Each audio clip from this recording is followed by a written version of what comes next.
Hello, everyone. Semi-retired Bob here. I talk about the carnivore diet, all things related to the carnivore diet, and miscellaneous odds and ends. Have I got a special treat for you today?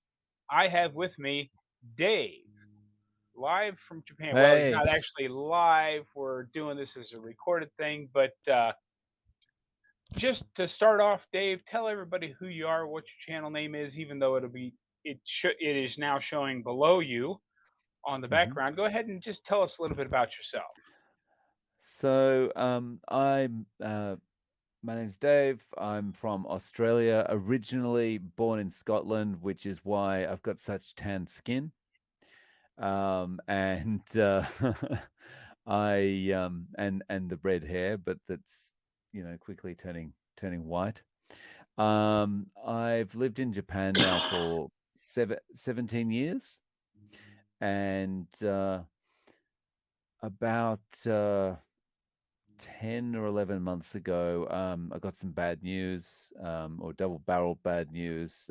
Basically, pre diabetic, and I was an alcoholic, and I needed to do something about both of those things. And long story short, the carnivore diet saved me from, you know, spiraling out of control with diabetes and also alcoholism. And I run a YouTube channel as well, as you alluded to, and that's called No Carb Life, where I talk about my experience with the carnivore diet so far, and that can be found either by searching on No Carb Life or typing in at zero carb in YouTube. Excellent, excellent. So, I did have a few questions that I wanted to talk to you about that are Sure. completely carnivore unrelated, but you're a guy, you can handle it. So Yeah, what's it like living I fire away. what's it what's it like living in Japan compared to some of the other places you've lived? Um, So I have lived in a lot of different countries. So I've got quite a bit of experience with different cultures and stuff like that. And I would say that Japan has a lot of plus points um, that I can talk a little bit about. But like anywhere, there's also a lot of negatives. And, I kind of feel like after, having lived in lots of different places and then having lived for the last 17 years in Japan, I kind of feel a little bit like for every good point about anywhere you live, there are negatives. And so it all ends up as a bit of a balance. Um, but some of the great things about living in Japan are it's just super easy to live here. The trains are always on time, trains, airplanes, anything like that. It all runs on clockwork. It's like you can guarantee, like, um, if you need to be at an appointment at 10 o'clock in the morning, you can say, you can go to a website and you can say, I want to arrive at this station at 9:55 in the morning, and this is the station I'm leaving from. And it doesn't matter how many changes you've got to do, like how many different train lines you've got to catch. It'll tell you to the minute, this is the time you need to leave the house. That So is things like awesome. that, mm, mm, just makes it easy to live here. That is awesome. Yeah, because as you know, I'm in Omaha, Mm, Nebraska. We also have our bad points here. I mean, it's a very, very cheap place to live. The cost of living here is very low, and meat prices are very, very cheap because this is the feedlot capital of the world. mm, So if you don't mind grain finished beef, this is a great place to live. But we could certainly take a lesson from the Japanese on public transportation schedules because nobody in Omaha uses public transportation, even those that are coming from a public transportation area. Because mm. here, first of all, you have to walk a long way to get to because they only run the buses on the main arteries streets. But if somebody didn't show up for work that day to drive a bus, it just doesn't run. So, you could be planning Ah, on a 7:30 bus, be standing out there at 7:25 watching your watch, and the next bus might nothing not come coming. along till 9 o'clock. I mean, it just you And never there's know when no the bus is. announcement. There's no announcements, there's no way to make Ah, announcements, so they just uh, public s transportation is a nightmare here. sounds quite like Australia. Another one of the places I've never been that I would like to go sometime. Well, I've always thought about that I would like to go to Australia, but then every time I go to the zoo, I notice that Mm. usually 19 out of every 20 things on display at the zoo that will kill you come from Australia. Yeah, there's a lot of stuff you gotta watch out for over there. Yeah. Uh-huh. So, in watching your channel, I have seen you have started doing video reviews. Yes. How did that come about, and how's it working out for you? You mean like reactions? Yeah, your reaction Yeah. videos. Well, I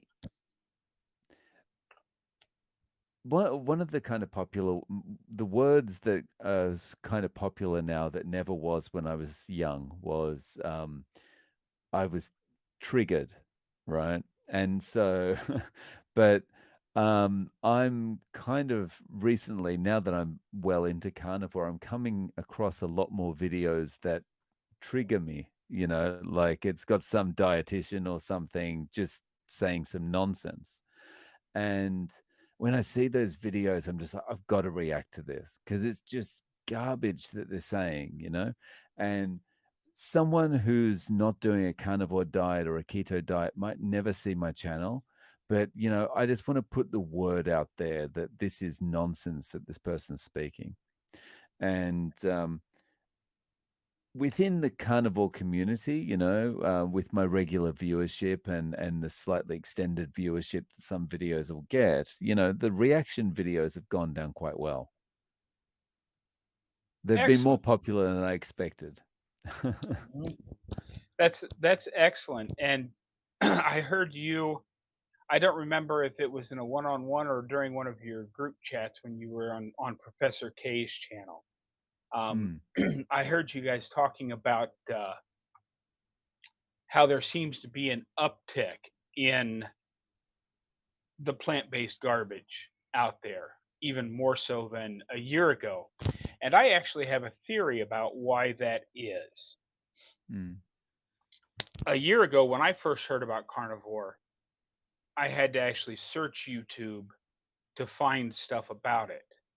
And now it's everywhere. And I think that because the carnivore ketovore community is growing at such a rapid pace, that there is a concerted effort by those on, as I say on my channel, on the other side of the aisle, mm. pushing more and more anti-carnivore stuff, more plant-based stuff in a in an attempt to counteract how much momentum we are gaining as a community. And Yeah. I think we're winning, and that's Mm, why the ridiculousness out there on the interwebs has continued to not just grow but accelerate. yeah. I don't know. What are your thoughts on that? I think you're right. And I think there's good evidence for what you say. And part of that evidence is that if something is not a threat, then you don't feel like you have to attack it. And a lot of the stuff that's being put out there now by the plant-based community is just direct attacks on carnivore. Like video titles like "Carnivore is dumb," "Carnivore is stupid." I saw another one recently, "Carnivore is the same as the Twinkie diet." And it's just like, if there was nothing to fear, then people would just say, "Oh, yeah, it's just another diet," you know? The same as probably we would about plant-based if it wasn't so antagonistic towards us, you know? It's and I hate to talk about it in terms of us and them because it just when you do talk about it like that, it seems a little bit, I don't know, it seems like it's almost getting political, but, it it it it does seem to be coming that way, be becoming that way. But, yeah, I mean, I think you're right. I think the speed that carnivore and keto are taking off is quite astounding. And I mean, there's new channels from people that are getting onto the carnivore diet and keto every day, you Yeah, know? and And it's go ahead. I think it's I think it's good because part of the reason is people see results immediately. Yes, they do. Mm, I have always said that I wasn't going to do that type of video because, mm, I found Professor K very early in my journey. He was one of the people that I watched before I started. mm, And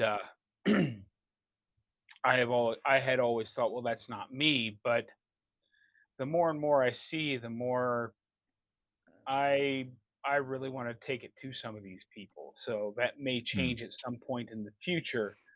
But as Dr. Barry says a lot, he says, I don't bear vegans any ill will at all. In fact, I think they're on the right track. They're starting to think about nutrition. They just mm, aren't quite there yet.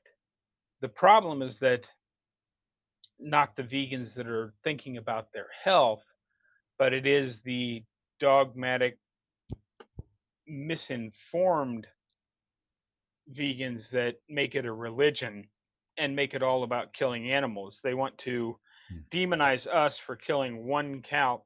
Because if you and I were just a farmer by ourselves out in the middle of nowhere, we would probably have to kill one cow a year, maybe mm, two, depending on how big a eater you are, to survive.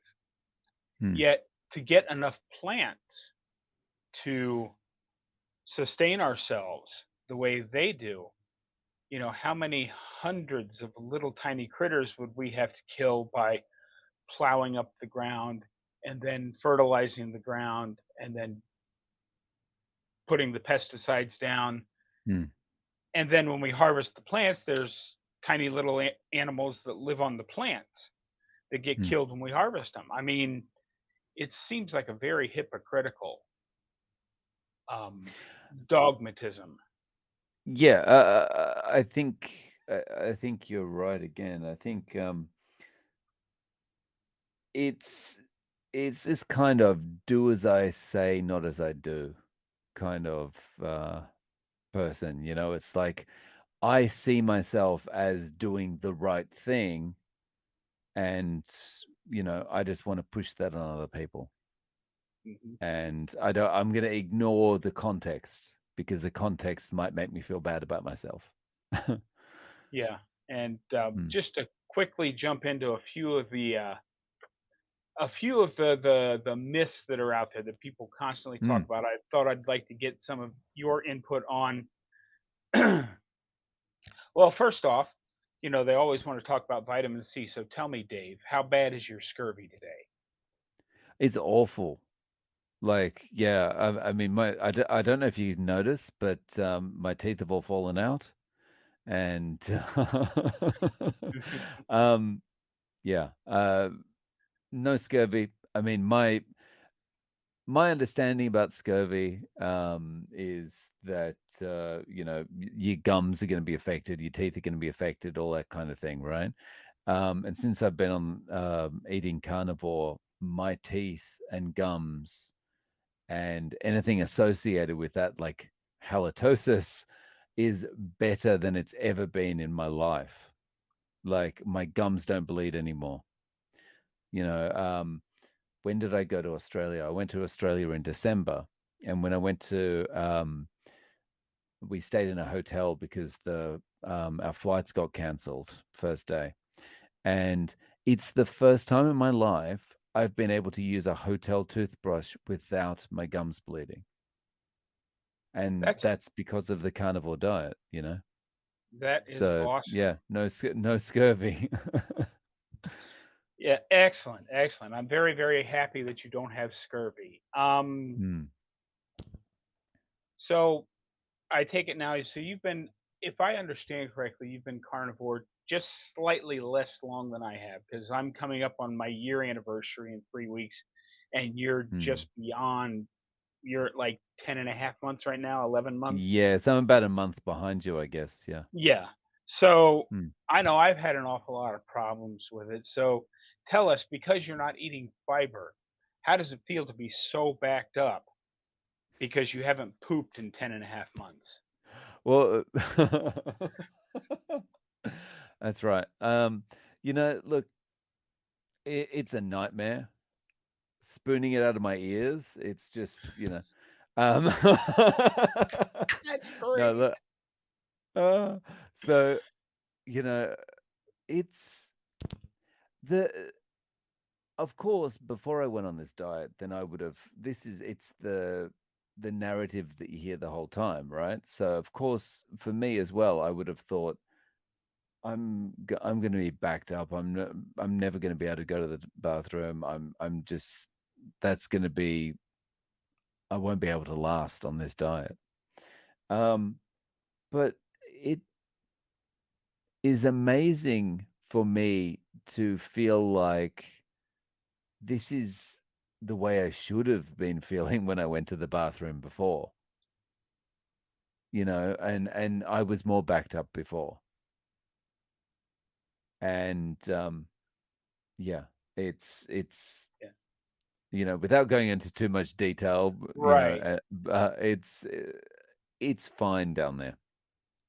Excellent. Excellent. I've noticed basically the same thing. I mean, Mm, let's just say, because of all of the gout diets and heart diets and all that kind of stuff that I've done in the past, um, let's just say for the past 10 years or so, there has always been a plunger close at hand in my restroom. And yeah. I haven't touched it since starting the carnivore diet. And we'll just leave it at that. Um,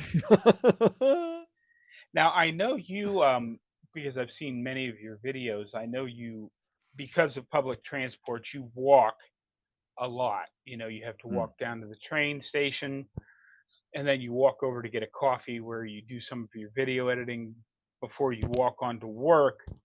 mm. Um, so, how much harder is it to get all that walking in now that you're not getting the body's primary fuel source of carbohydrates into your body? Good question. So, the the good news for anyone who hasn't experienced a carnivore diet or a keto diet, is that you will have more energy than you've ever experienced before. You don't need glucose to provide energy. Um, and the great thing about the energy you have, especially, I mean, I've done keto, I've done low carb, um, but most especially with the carnivore diet, is that you will experience this sustained energy that you just never feel exhausted, and it's just stable the whole day. You don't have spikes of energy and dips and stuff like that. It's just constant. Mm, Excellent, excellent. Yeah, I've found the same thing. Well, as you know, I was basically sedentary due to pain, and now I'm mm, out there walking every day. It's I have noticed all of the same things. But now, to circle back around to you living in Japan here, mm, um, those of us who live in America and have never been out of the country here, all we know about Japan is what we see on TV. So obviously, the only things you have readily available there for you to eat are rice and fish. Mm, So, why don't you talk a little bit about how horribly expensive it is to get beef and other mm. meats to eat on your diet while you're there in Japan? Sure. So there's kind of quite a few things we could talk about here. So the first thing is like meat is more expensive here than it would be, in Well, you're on an island. Omaha or probably any other part of America, right? Because yeah, we're on an island, um, and any cattle that are here, it's more any domestic cattle, the beef's gonna be more expensive from that anyway because it'll be Wagyu and stuff like that. But it's very easy to get beef here. I mean, and it's not that much more expensive. And if you look at the overall cost of living here, it ends up even if you are eating a meat heavy diet, you're probably going to save money living here anyway. So Japan has this reputation of being super expensive for everything. Actually, it's not. Um, you can go out and not that I do this much anymore, but you can go out and eat much more cheaply than you can back home. And I would equate the prices in Australia to be similar to dollar for dollar would be the same as the US. Um, but yeah, in Japan's not as expensive as you might imagine. The other thing about Japan related to beef is you hear a lot of stories, and I get a lot of comments on my channel from angry plant-based people um, saying things like, "Yeah, but what about the blue zones? What about Okinawa and Japan? Those people do so well when they're not eating much meat." And the truth of the matter is, when you live here, you understand that Japanese people do actually eat a lot of beef and a lot of pork. And of course, they eat a lot of chicken and sushi as well. But the beef and pork consumption is pretty high. And it also, like Okinawa is an island, it's isolated, but they eat a lot of beef and especially pork down there. And actually, I was just listening to a talk by Gary Fettke today, and he was talking about that as well. And he was saying, actually, they do eat a lot of beef, they do eat a lot of pork, and they consume a lot of milk as well. So they've got a lot of saturated fat in their diet. And as a result, they do really well. Excellent, excellent. So, where Mm. where what do you live in one of the big cities in Japan? Are you right there in Tokyo, or where are you at? I'm in Osaka, which is about a 1 hour flight from Tokyo. Osaka is like the second big city, also the second city. Osaka is kind of what's called the gourmet capital of Japan. Like it's the foodie part of Japan. And Excellent. like other cities that you would know around here, we are 20 minutes by train from Kobe, where the Kobe beef comes from. And we're about 30 minutes, 40 minutes on the train away from Kyoto. Mm. Okay, excellent. So, one of the big major attractions in Japan. Have you been to Mount Fuji? To climb, no. I've been, close enough to see it in the distance and whatever, but that's about it. Okay. Mm, So, now to get back to your carnivore journey for just a little bit mm, here. sure. What kind of improvements have you seen in your health? Because I know you had a stroke. Mm, Do you mind talking about that stroke you had as a n- kid and what it was like not at all. post that, and then how it's improved since? Sure. So when I was 17 years old, um, I went. I at for a couple of weeks I've been having some headaches, And anyway, I was already working full time at the age of 17, and I went to bed on a Sunday night, and everything was normal. And I woke up on the Monday morning, and I had this killer headache, and I don't remember a lot of the details from that Monday morning, but I had a killer headache. But I kind of just thought to myself, this is a really bad virus. And I was struggling to walk a little bit, but it just kind of felt like a really bad hangover. And I know I shouldn't know what a hangover was like at 17, but I did. And I'm with um, you on that one, brother. yeah, so I was living in the granny flat at the back of my parents' house at the time, and so I got ready for work. I went up to the house to have breakfast. Um, and I spoke to mum, and mum knew something was wrong, but she couldn't. I don't think she could quite work out what it was, and my face and stuff hadn't got too bad yet. So she was probably assuming, oh, he is just drunk or whatever. So I walked to the train station, got on the train, traveled the hour to work. And by the time I got to work, my body was not functioning. It was just the functioning of the right hand side of my body was just getting worse and worse and worse. And I was starting to feel a bit panicky about it by the time I got to work. And so I decided to get back on the train and go all the way home again. And by the time I got home, I was like dragging the right side of my body behind me. And anyway, long story short, the first doctor I went to diagnosed me with having a stomach upset and told me to take some Panadols or some painkillers and go to bed. So later that day, we went to see another doctor. He told me something wrong with your head. Go straight to emergency now. And so went to emergency. They discovered I'd had a subarachnoid hemorrhage, which is I had an aneurysm basically at the back of my head here on an artery. And in my sleep, it had burst, blood had come out into my brain, and that caused the stroke. And I'm just very lucky. My blood's exceptionally thick, so it clotted very quickly. And following that,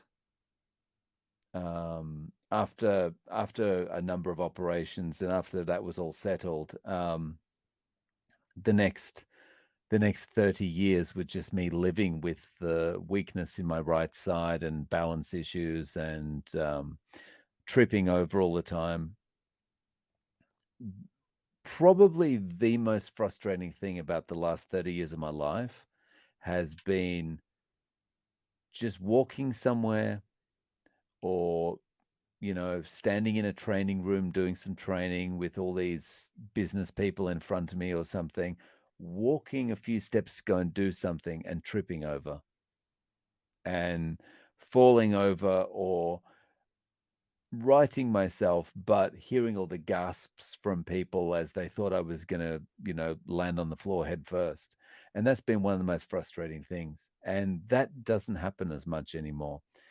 Basically, since I've been on the carnivore diet, um, things have started to improve with the strength in my right hand side, with my balance, with the limp that I had on the right hand side. And it just feels much more coordinated.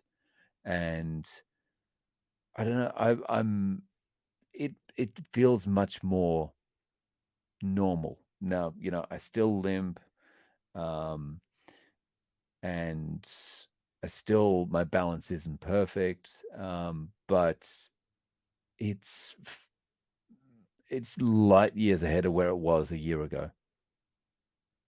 Excellent, Yeah. excellent. Yeah, no, go ahead. Did you have something else to say there? I was just going to say, I kind of felt like it seemed a bit weird, because it's been you do your initial recovery after a stroke, and then it's 30 years, and then suddenly things are improving, and it just felt a bit weird to me. But people that I've spoken to have said it if there's particular things that are being repaired in your body because you're taking in vitamins that your body can use for that repair, then it does make sense that things would be improving. Absolutely, excellent. I'm glad to hear that things are going so well for you. You Mm, said something back there that I need to clarify.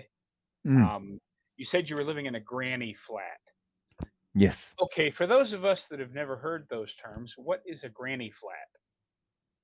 So basically, it's like a detached small unit house kind of thing where, like if you were living in a multi-generational family and you had the grandmother and the grandfather or something like that living with you, you kind of you put them in the detached house so they feel like they're living with you, but they feel like they've got their own, eh, they're living on their own.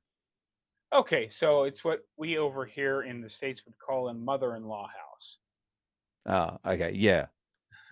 Okay, So I was living in the mother-in-law house. okay, okay, I understand that now. That is excellent. So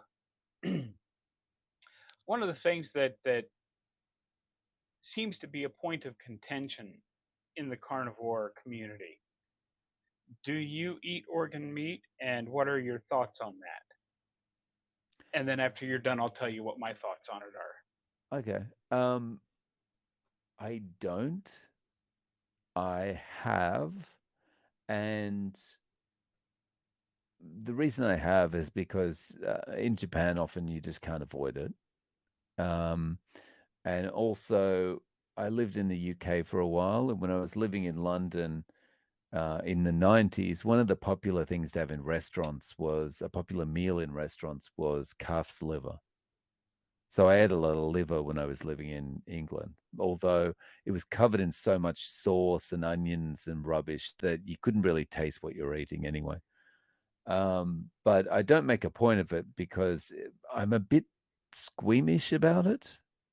Like I'm a little bit squeamish about food. Like for example, to give you a very easy to understand example, like I can't eat something like an oyster because an oyster just the taste is fine for me. Like I like oyster sauce, but the texture of the oyster is the problem for me. And I find organ meats a little bit like that. The texture and the appearance is a bit weird for me. So that's why. It's not to do with anything other than that. Okay, yeah, because my thoughts on organ meats.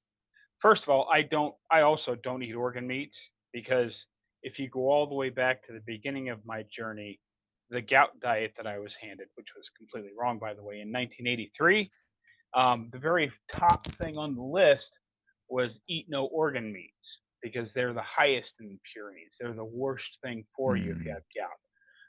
That's probably false, but I've never eaten them, and I never, even in college, when I would, because I was a poor college student for a while, I did break that rule because there was a place called Miller's Poultry, and I knew that if they, on Tuesdays, when they were killing all the birds to make their chicken for the week, because they basically sold whole chickens, plus they had a little restaurant out the back where you could buy fried chickens.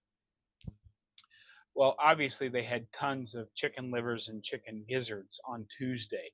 So I could go get a huge bag of gizzards and livers that had already been fried and ready to eat for practically no money. Take them home, stick them in my dorm fridge, and for 50 cents to a dollar, I could eat for 3 or 4 days. I didn't like it, but it was something to get by on. But moving forward into the carnivore space, there's a lot of people out there talking about liver and how you should eat organ meats, and I believe them. I believe that we probably should be having some, but Mm. I don't know if you're familiar with the. Did you ever see any of the Liver King's stuff before he And no, I imploded? mean, No, I didn't see anything. I basically once I became aware of him, that was him when he was on his apology tour. Oh, okay. Well, Yeah. but he was always advocating not just eating a bunch of liver, but eating raw liver. And what I'm looking at is take the entire tribe out of it and think of just yourself again. And you're out there, a solo caveman with your spear, and you're feeling froggy that day and decide you're going to take down the mammoth by yourself. And you manage to do it. And let's say you had a way to preserve the meat so that it didn't just lay there in the field rotting. You have, because you've killed the mammoth by yourself, you have food for probably a year or more. But if you think about how much meat you're going to get from, the muscle meat and associated fat versus how much organ meat there is in one animal for yourself. Now, I can't tell you exactly how much you'd have because I don't know what a mammoth weighed. I wasn't there, but it seems to me like you would end up getting maybe an ounce or two of organ meat for every 3 or 4 pounds Hmm. of ruminant meat. So doesn't that seem like that would probably be, if you're going to eat organ meat, that would be the correct ratio to eat it in, just a tiny little bit here and there, because you Hmm. wouldn't have had access to, I mean, you can't, there were no grocery stores to go buy 30 pounds of calves liver at. Hmm. Yeah, I would agree with you. It doesn't make sense that you would be able to subsist on like lots and lots of liver or other organs. Excellent. Hmm. Um, so do you, is, as I have always contended, now I've changed my tune just a little bit over the last few months because I have started taking just a little bit of stuff. Hmm. Do you take supplements at all? At this stage, no. Um, and that's because supplements to me are a little bit like watering plants. You don't give me a plant to look after because it's going to die. And supplements are kind of the same. Like I'll take them for a day or two and then I'll forget and then I'll be like, "Oh, I didn't take it for the last 3 days. I can't be bothered anymore," you know? Um, so all I'm supplementing with at the moment is salt. That's all I take. Okay, and that is primarily what I supplement with. I have added, um, because I noticed, and it may have just been because I was living in a 5x10 cargo trailer down in North Carolina, but I have noticed, I had started to notice that my skin was getting really dry Mm, and had like this. The only way I can describe it is it just had a creepy appearance to it. So I bought a collagen peptide formula just off of Amazon. I didn't buy anything mm, super expensive, but rather than using, the recommended amount of 2 scoops per serving, I looked at that and there would be like 15 or 16 servings in the can that I bought. And well, I'm an old retired guy on a fixed income. I certainly can't afford that much money every 15 days. So mm. I thought, well, let me see what happens. And I've been putting just, instead of using 2 scoops, I've been putting like a quarter to a half a scoop in my first coffee of the morning. And just that little bit has made a huge improvement in my skin.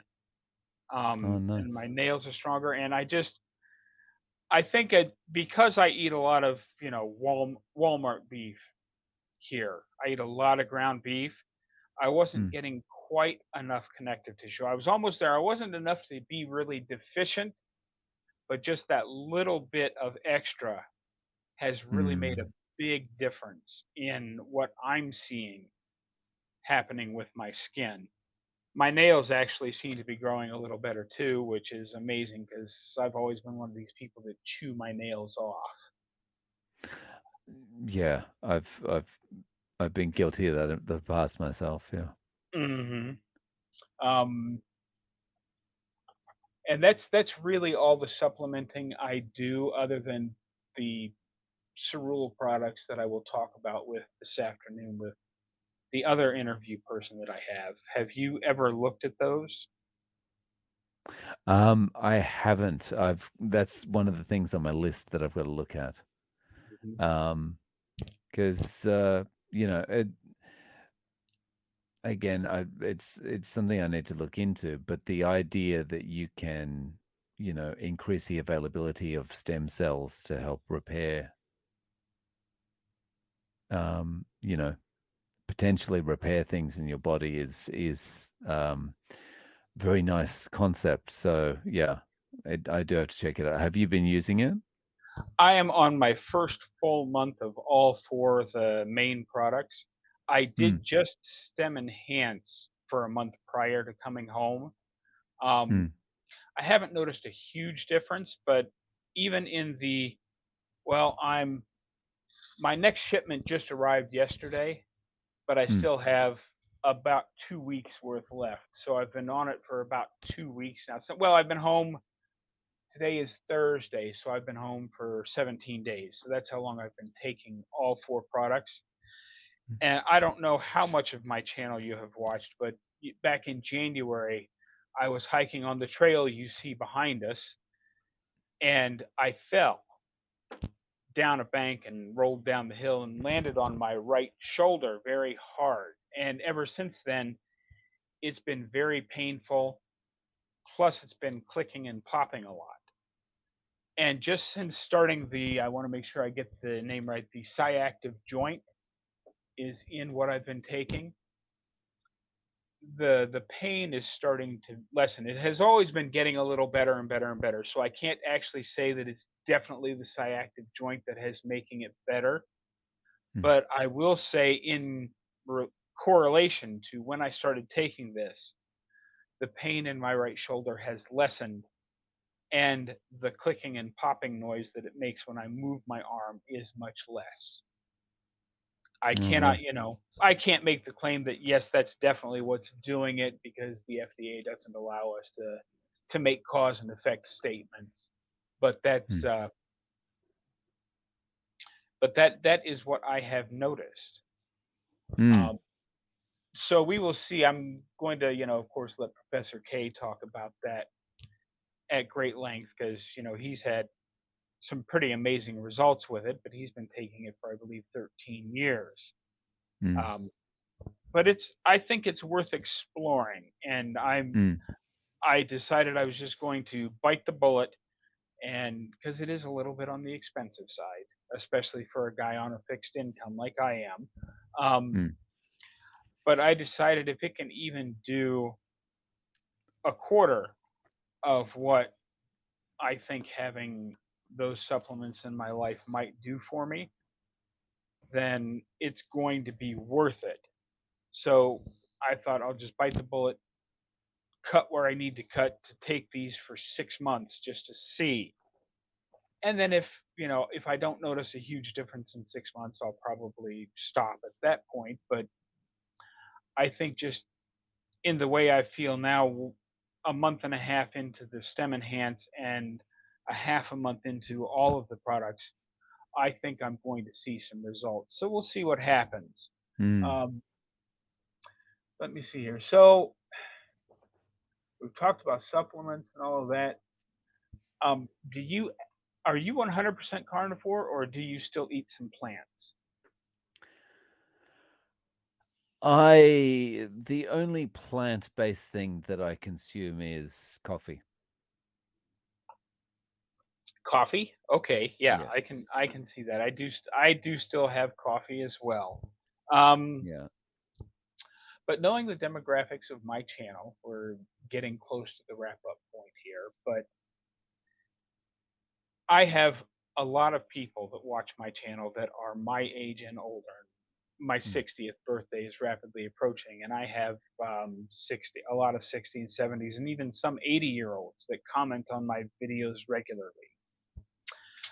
Coming from your point of view, is there anything in particular you think that as the elder crowd starts moving forward in the carnivore diet, is there anything you think they ought to know? there anything I think they ought to know? Um, well, if you're just getting started, you're probably going to feel pretty bad at first. And one of the things I've noticed from commenters is that a lot of people think that that adaptation period that most people would go through when they first get into carnivore is a sign that carnivore doesn't work for them, and that they're doing damage to themselves or whatever. So I would say, if you are going into carnivore, um, give it time. Don't rush it. Don't go, cake and Twinkies one day and meat only the next. That's probably going to be a bit rough on your body, but yeah, go transition into it slowly, but accept that you are going to probably feel a bit bad for the first few weeks or first month or something like that. Excellent. Yeah, Um, I'm glad you brought up transition because I mm, that's what I recommend to everybody now too, to do it slowly after having listened to Professor K and several other people, um, mm, that you should probably do it slowly. I did not.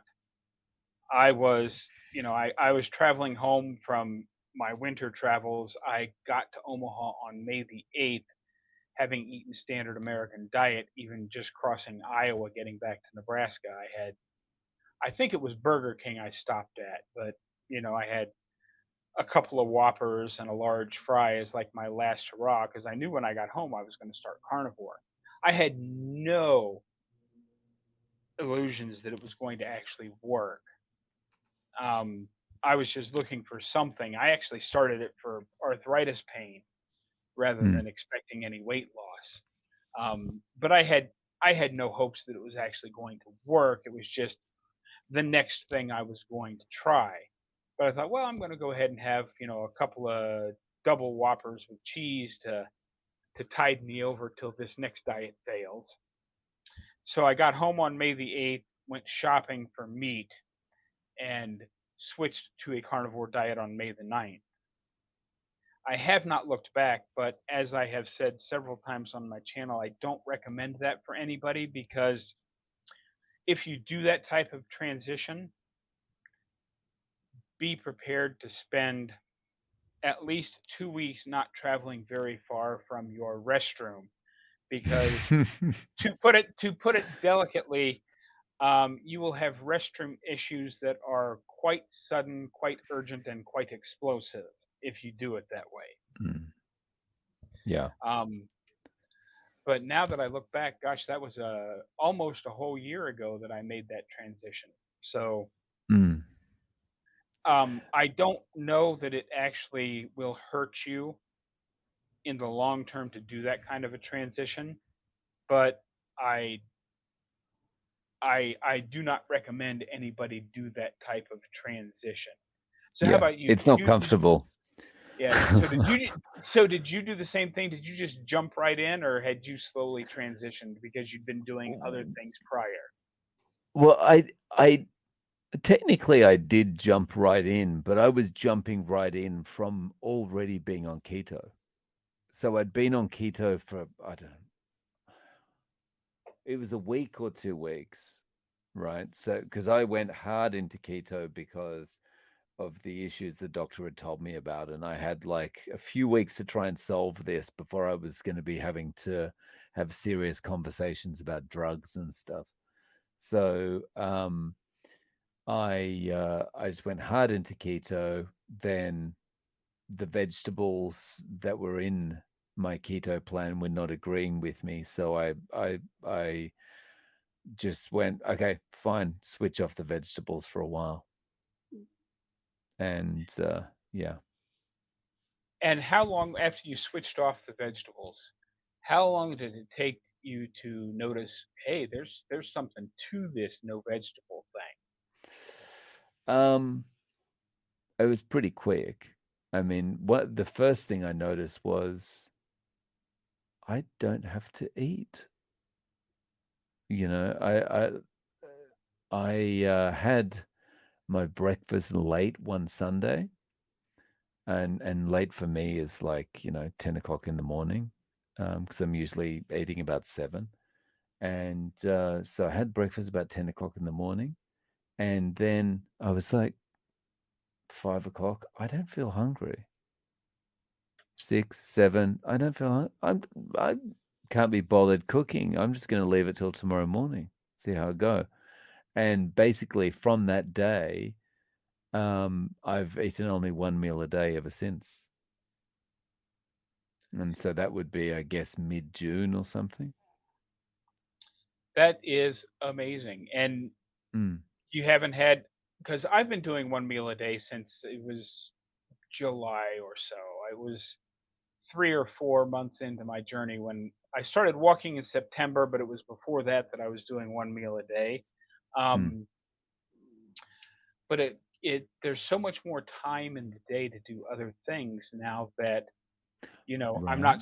I'm not spending a great deal of my time planning and cooking 3, sometimes 4 meals a day because ever since my heart surgery 5 years ago, I've been basically cooking my own food because of the unexpected retirement that happened in my life. I suddenly went from having all the money I could possibly spend on stuff to not having any. So, Mm. I had to do a lot of cooking on my own, and it took up an awful lot of time. So, have you picked up any new just to get a little personal for the last 5 minutes or so here, have you picked up any new hobbies other than YouTube since you now have extra time by only eating 1 meal a day? Um, so hobbies, really the only new thing for me, outside of YouTube is going to the gym. And so I've started lifting weights. And another great thing about the carnivore diet is you seem to, I don't know if it's recover quicker or the muscle just grows quicker, but you actually see results. I've tried going to the gym multiple times over my life, and I'm an impatient person, and I don't see results after a month. I'm like, oh, I'm not doing this anymore. But there are visible results after going to the gym, that appreciable results. You go, okay, well, I'm going to keep doing this because I can see that something's happening. That is Mm, absolutely amazing, yes, and mm, I've noticed the same things, because I just started off I don't even because my shoulder arthritis has been so bad for so long, I still can't do what you would consider a proper push-up. I do mm. them on the stairway of my house. I was, had my hands on the 4th step up and my feet on the floor. So I was literally, this was considered a push up for me back then. Ah, But since I got home, I'm down to the 2nd step. So I'm oh, slowly nice. getting closer to a real push up, but I can feel the strength building because I still don't have full range of motion. I have full range of motion, but if I go too deep in a push up, I have to collapse all the way down and put my arms out for a second Ah, because okay. my shoulder joints get to a point where they just won't work anymore. That is slowly getting better, but they just aren't there. But I do want to thank you for being here today, Dave. By the way, don't run off. I'm gonna by when I end the recording, we'll have a time for a little 5 or 10 minute chat if there's anything you want to chat about. But Sure. before we do that, is there anything else you would like to tell my audience? Don't forget to remind us who you are and where we can find you on social media. Sure. So, look, to finish up, I would say, if you've never done this kind of diet before and you are considering doing this diet, I would say, as we talked about just before, transition in slowly, but I would say, give it about 3 months. Um, and you will. be shocked that you could ever feel as good as you will. So whether it's, a bit of joint pain or whether it's, trouble walking, whatever it happens to be, things will get better. Um, and they might not completely fix themselves, but just the way you think about things is going to change. You're going to feel it's it's not euphoric, but it's almost like you've started taking some kind of drug that just elevates your mood all the time because you feel better about things that you've just accepted as that's a normal part of my life now, like I just have to put up with this joint pain or I just have to put up with this particular affliction. That's just part of my life. That's part of getting old. And it's try this out for 3 months because you'll start to understand that you just because you're just because you're getting older doesn't mean that it's the end and that you have to start accepting things. Um, but yeah, so that's my final message. And yeah, if you want to catch up, just go to YouTube search and type in at symbol zero carb, and I'll come up. So are you on Instagram or Facebook or any of the other social medias, or do you just do YouTube?